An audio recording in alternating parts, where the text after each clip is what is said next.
mày có xe rồi, nó mở, có liền hả, trong mà chắc, chưa, có,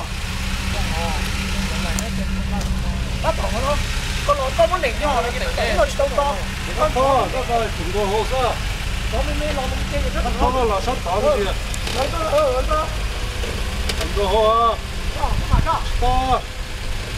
to đây, nó gì kế nó phải không? nó phun sản nó nhả rồi ha, chúng tôi ra chưa?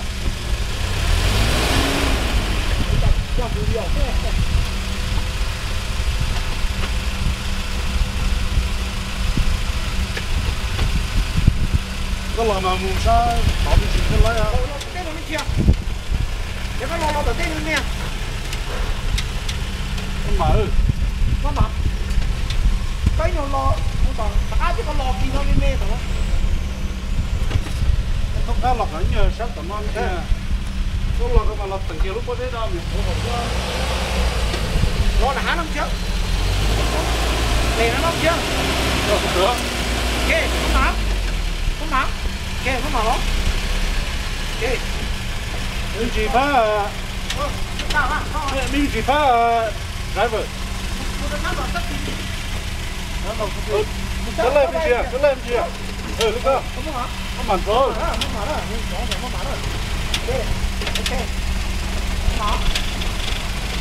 Không mở. Ôi, ok. Ok. Không mở. Nó to này. Có lột. Thầy đu.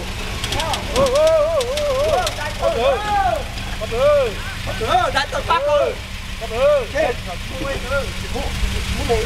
Có chút to. Này nó có gì đó. Không mở. Cái tủ nó mở. Không mở. Không mở. Không mở. Không mở. Chúng mày to.